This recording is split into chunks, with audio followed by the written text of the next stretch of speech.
You're listening to Retrospection Radio Theater. I'm Noah Martin, your narrator and host. We are proud to bring you Retrospection Radio Theater Season 7, Dreamwalker, featuring original music by Lizzie Zink.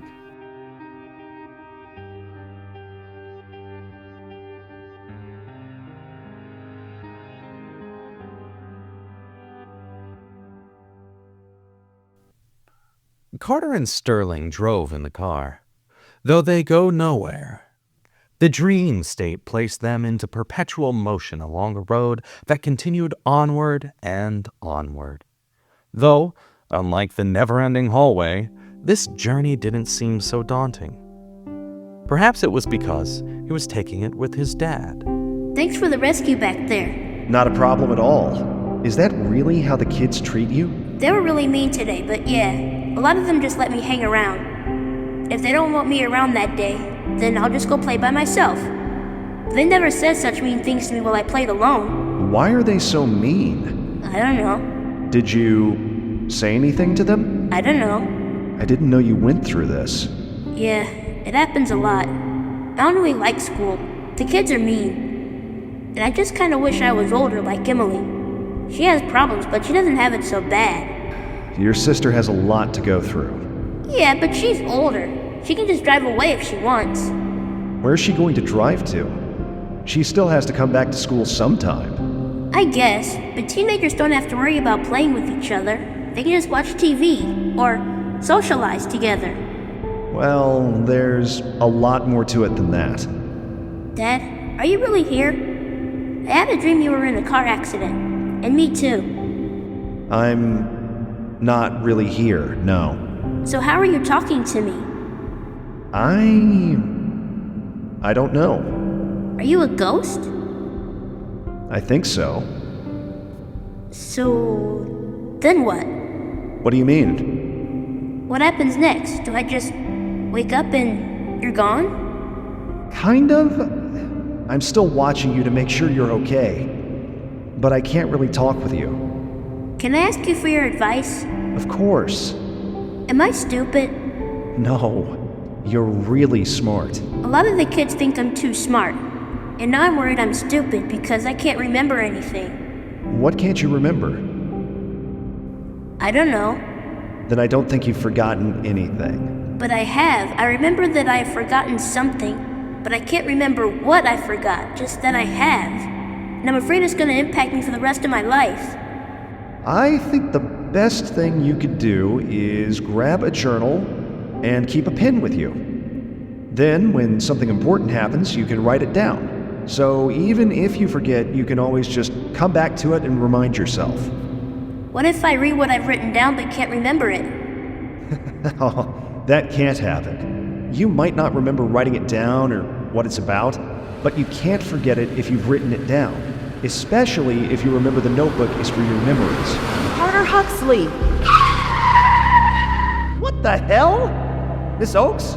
How did you get in the car? Mr. Huxley, you don't realize what you're doing. You're not allowed to be here. This isn't your place. And the more that you mess with your family like this, the harder it will be for them to move on. You'll just keep tearing open those wounds over and over again. And then you'll never move on. What is she talking about? I'm just helping them. I'm not doing anything wrong. That's not true, Mr. Huxley. You're torturing your family, and it'd be better if you just moved on. I'm giving them life advice that I couldn't give them since I'm dead.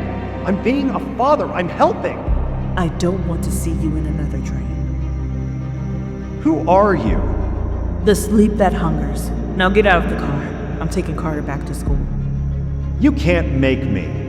Why, yes, I can. It'll hurt a lot more for you if you don't get out willingly. The car began to speed up from its stopped position, quickly hitting 50, 60, 70, 80 miles an hour. I will push you out of this moment. Dad! Or you can get out yourself. You're not taking me away from my son. So be it. Dad!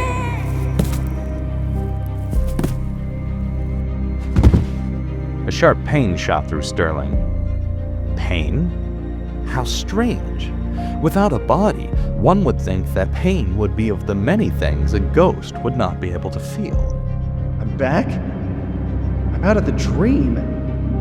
Miss Oakes pushed me out of the car, and it pushed me out here, back home. And if I put my hand on his forehead again, it'll... Ow! Burns! Ow! But he didn't wake up either. Stirling stood and watched each expression on his son's face. Carter winced as if in pain. Then, a few moments later, his legs kicked back and forth. He tossed and turned. And so, resigned to his fate, he simply watched his son as the quiet whispers of Stella and Emilie could be faintly heard through the closed door. A few hours later, Carter awoke with a scream.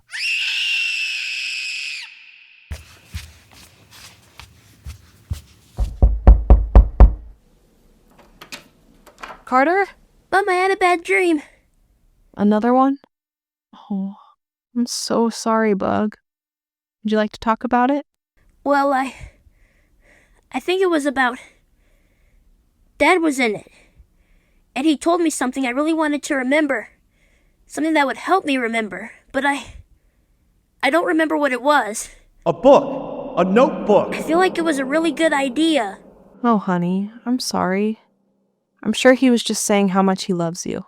He did say that, I think, but I swear he also had something else to say. Why don't you hop out of bed and I'll make you some brunch? It really bothers me, Mom. It's okay. It's important, and I'm sure you're gonna remember it again soon. Carter hopped from bed and began to dress himself. Stella stepped into Emily's room. Are you ready to go downstairs? I think I am. Can you help me? Of course. Stirling watched as Stella lifted her daughter into her arms, leaving the room and making her way downstairs. I wish I could help. That I could hold you. Breakfast was made. A healthy helping of cereal, some scrambled eggs, and a portion of hash browns. The three sat around the table chatting about life and dreams, though eventually breakfast was finished. Emilie decided to roll herself out for a walk, despite Stella's insistence that she could go with her to make sure everything was okay. Stella and Carter stayed behind to work on homework. About 2 hours into studying, Emilie returned and made her way to Stirling's old office. She began to read and prepare her own studies. Around this time, Carter took a break, electing to watch some TV for a few hours. Stirling joined him, enjoying the little bit of interaction he could have with his son. At 6 p.m., Stella made dinner. By 6:45, Stella was out the door and driving down the road to the Mocha Tavern. Stirling stayed behind to watch the kids. As she arrived, she found the place to be far busier than she had anticipated at 7 p.m. in the evening. Normally, the Mocha Tavern saw a large breakfast rush and an equally as big dinner rush around 6 p.m. But as she entered the building, she's greeted by a hostess. How many? 2. Are you okay with sitting at the bar? I think we prefer a table, if you don't mind. Sure. That'll be about 15-minute wait. Really?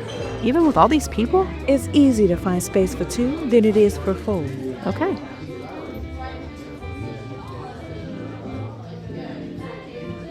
Is your second person here yet? It doesn't look like it. I'll send him a text and see if he's on his way. Would you like to wait, or are you ready to be seated? I'll get seated and situated. I'm sure he'll be here soon. Stella. Hey, Vic. You're right on time. I just sat down. Awesome. I didn't think there'd end up being a lot of traffic at 7 p.m. But man, was I wrong. How are you doing? Oh, I'm doing just fine today. How's she feeling about the wheelchair? Still a bit shaken up, but overall pretty good.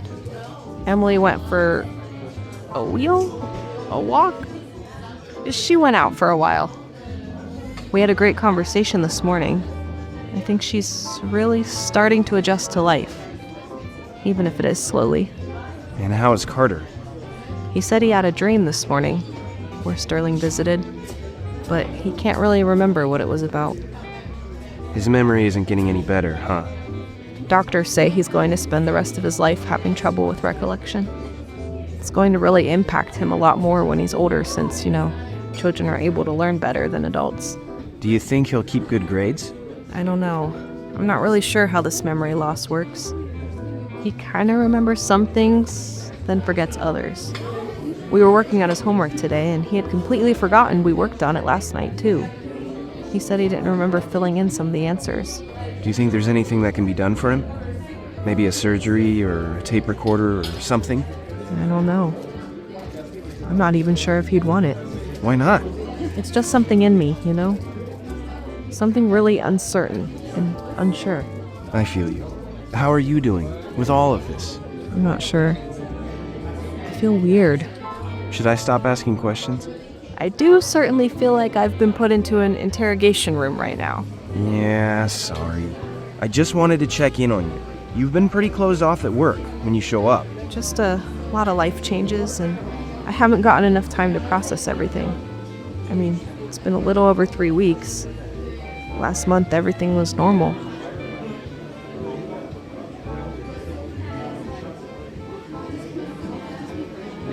Skylar Meyer came into work today. You mean Peters? I don't know. I'm surprised she just didn't hyphenate her last name or keep Meyer. It gets a bit confusing.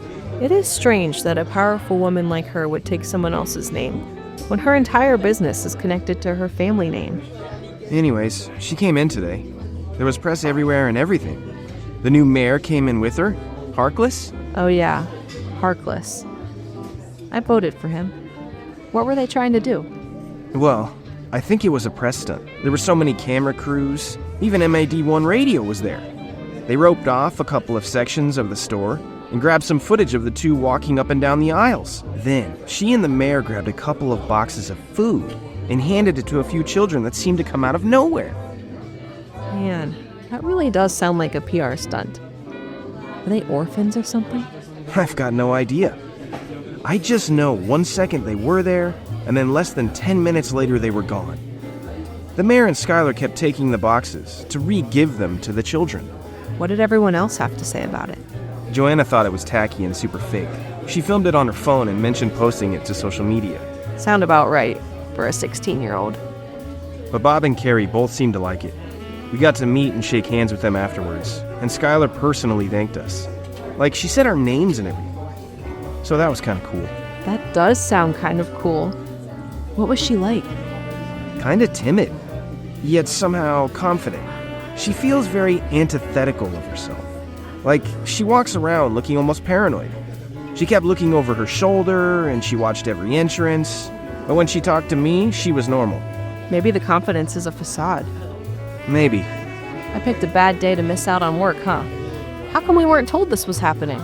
Dave said something about not knowing either. Yeah, but Dave's a liar. He's not a liar. He's just forgetful. Touché. The two continued talking until their drinks arrived.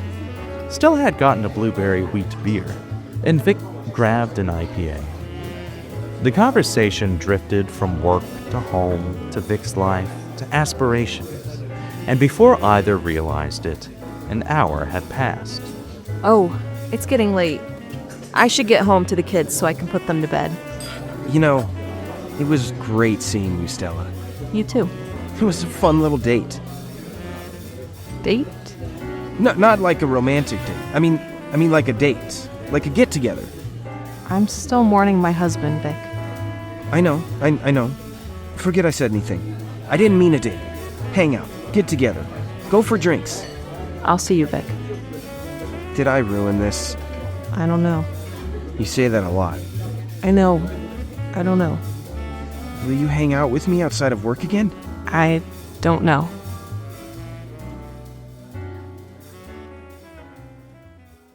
Thank you for listening to this episode of Retrospection Radio Theater.